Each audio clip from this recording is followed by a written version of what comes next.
जय हिंद सभी प्यारे साथियों को। आज आप लोगों के लिए एक बहुत ही अच्छी अपडेट आ चुकी है। ठीक है, आप सब के लिए एक बहुत ही महत्वपूर्ण टॉपिक है जो आपके जीवन में, यानी विद्यार्थी जीवन में, अगर खासकर आप सरकारी एग्जाम की तैयारी कर रहे हैं तो सबसे ज्यादा डर अगर किसी चीज का होता है वो इसी बात को लेकर होता है कि कहीं आपके नाम कोई केस ना हो जाए। अगर हमारे नाम कोई केस हो गया, कोई भी छोटा मोटा केस हो गया, तो क्या हम सरकारी एग्जाम यानी सरकारी नौकरी पा सकते हैं या नहीं पा सकते हैं। ठीक है, तो इसको लेकर सुप्रीम कोर्ट का एक फैसला आया है। बिना देर के हम लोग उस पर बात करेंगे। ठीक है, बात करेंगे क्या होगा, एफआईआर होने पर सरकारी नौकरी मिलेगी, इसके इसके लिए क्या है नियम। जैसे कि आपने देखा होगा, गांव में किसी को भी पता चलता है कि इनका बच्चा है जो जिसने सरकारी एग्जाम क्रैक किया है, पास किया है, अब इसका हो जाएगा, तो लोग करते क्या है, कोई छोटा मोटा विवाद करके, कहीं ना कहीं छोटा मोटा विवाद करके उसको फंसाने का काम करते हैं और उसको उसकी नौकरी जो होती है उसके पीछे पड़ जाते हैं। तो इसको लेकर सुप्रीम कोर्ट ने एक अहम फैसला दिया है, इस पे आज हम बात करने वाले हैं। ठीक है, सरकारी नौकरी क्या केस दर्ज होने पर एफआईआर की स्थिति में मिल सकती है नौकरी, इसके लिए क्या है नियम। ठीक है, तो इसकी बात कर रहे हैं। ठीक है, तो यहां पर कहा गया है सरकारी नौकरी रूल्स। हर साल बड़ी संख्या में युवा सरकारी नौकरी की तैयारी करते हैं, इसके लिए वह विभिन्न परीक्षाएं देते हैं।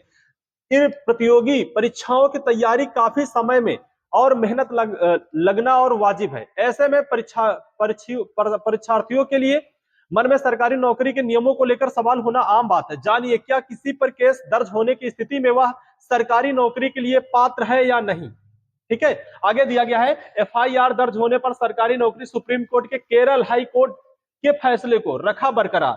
ठीक है, सबसे पहले केरल के हाई कोर्ट ने यह फैसला सुनाया था। सुप्रीम कोर्ट ने केरल हाई कोर्ट के फैसले को बरकरार रखा। कोर्ट ने कहा कि एफआईआर दर्ज होने से आप किसी को भी सरकारी नौकरी देने से रोक नहीं सकते। बच्चों, आप सबके लिए बहुत बड़ी खुशखबरी है, और इतनी बड़ी खुशखबरी है कि हम बता ही नहीं सकते। इस बात को लेकर हम भी बहुत खुश हैं, क्योंकि हमारे भी बहुत सारे बच्चे पढ़ रहे हैं ऑफलाइन ऑनलाइन, और जिनके साथ ये दिक्कतें हमको सुनाई देती हैं, समस्याएं सुनाई देती हैं, बहुत सारे हमारे रिलेटिव हैं, उनको भी ये सारी दिक्कतें झेलनी पड़ी है। तो इसको लेकर सुप्रीम कोर्ट ने कहा है कि सरकारी नौकरी में अब एफआईआर जो है वो बाधा नहीं बनने वाली है। उसमें देखा यह जाएगा एफआईआर किस तर्ज पे हुआ है, क्या है मामला। ठीक है, आगे हम इस पे बात करेंगे। आगे हम बात करेंगे चर्चा में ये क्यों है। हाल ही में सुप्रीम कोर्ट ने केरल हाई कोर्ट के उस फैसले को बरकरार रखा है जिसमें कहा गया था कि किसी शख्स के खिलाफ एफआईआर दर्ज होना उसे सरकारी नौकरी न देने का आधार नहीं हो सकता। यह केरल हाई कोर्ट का फैसला था, और इस हाई कोर्ट की हम लोग दाद देते हैं, सलूट करते हैं ऐसे जज को जिसने ये फैसला सुनाया। और इस बात को जो है हमारा सुप्रीम कोर्ट ने भी बरकरार रखा उसकी बात को, ये बात बिल्कुल सही है, ऐसा किसी के साथ नहीं होना चाहिए। पूरा मामला क्या है जानते हैं।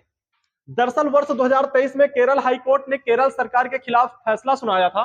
ठीक है, उसमें हाई कोर्ट ने कहा था कि किसी भी अभ्यर्थी के चरित्र का रिकॉर्ड केवल आरोपों और एफआईआर होने के आने के आधार पर आयोग के नहीं ठहराया जा सकता। ठीक है, यानी एफआईआर हो गया, एफआईआर किसी के नाम हो गया, जो करेक्टर सर्टिफिकेट होता है उसको देखकर किसी का जो है चरित्र, ठीक है, उसको अपराधी न दोषी न ठहराया जाए, यह बात केरल हाईकोर्ट के द्वारा कहा गया था। सुप्रीम कोर्ट ने इसी को आधार मानते हुए केरल हाईकोर्ट के आदेश को बरकरार रखा है। यह फैसला केरल हाईकोर्ट न्यायमूर्ति ए मोहम्मद मुश्ताक और शोभा अन्नमाम, ठीक है, अन्नमा इम्पेने के ने सुनाया है। ठीक है, ये इनका नाम है शोभा अन्नमा इम्पेन, इन्होंने सुनाया है।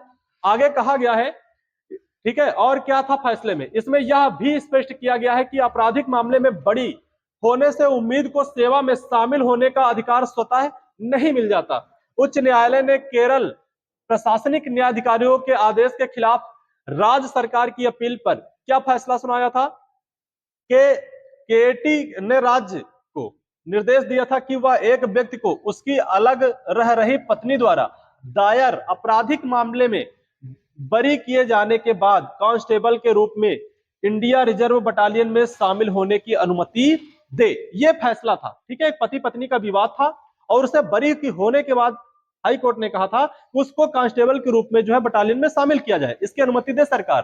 तो इसी बात को लेकर विवाद हो रहा था, इसी में हाई कोर्ट ने जो है फैसला सुनाया था। उच्च न्यायालय द्वारा, ठीक है, केटी के फैसले को बरकरार रखने के बाद राज्य ने सर्वोच्च न्यायालय का रुख लिया। ठीक है, सुप्रीम कोर्ट जो है जो उसका भी हाई कोर्ट को रुख लिया।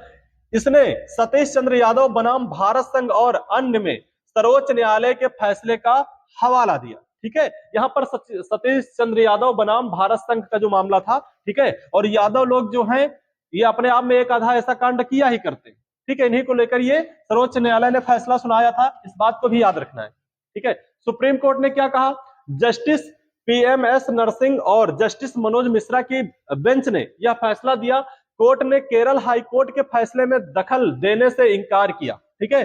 कोर्ट ने केरल हाईकोर्ट के मामले में दखल देने से क्या कर दिया, इंकार कर दिया है, साफ साफ ना ही मना कर दिया है। अगर बात करें, अदालत ने बीते 14 नवंबर को केरल सरकार की याचिका को खारिज कर दिया था।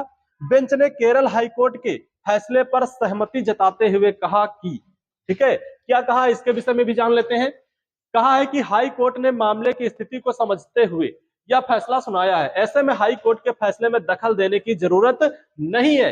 वर्तमान मामले में पीठ ने कहा कि सतीश चंद्र यादव में कानून की स्थिति केरल उच्च न्यायालय के फैसले पर प्रभाव नहीं डाल सकती, हालांकि इसने राज्य द्वारा उठाए गए कानून में प्रश्न को भी खुलकर जो है खुला रखा। यह बात सुप्रीम कोर्ट के द्वारा कही गई है। तो ये अभी सुप्रीम कोर्ट के द्वारा ये बात कही गई है, तो भारत में जल्द ही ये नियम अब लागू हो जाएगा सारे राज्यों में कि जो है किसी के कैरेक्टर को लेकर या किसी के नाम कोई छोटे मोटे एफआईआर किसी को दे दिया गया किसी को फंसाने के लिए, तो इसको लेकर किसी की नौकरी ना रोकी जाए, बच्चों को बाहर ना किया जाए, उसके चरित्र का निर्माण ना किया जाए कि उसका बैकग्राउंड उसका चरित्र ऐसा ही है, उसकी हकीकत भी जान ली जाए। ये बात यहाँ पे पहले केरल हाईकोर्ट के द्वारा कही गई है और अब सुप्रीम कोर्ट के द्वारा कही गई।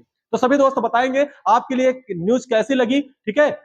सभी लोग कमेंट करके जरूर बताएंगे ये जानकारी जो आप तक पहुंची है क्या ये आपके लिए सही है या नहीं है, ठीक है। फिर मिलते हैं हम लोग नेक्स्ट वीडियो में। जय हिंद, जय भारत।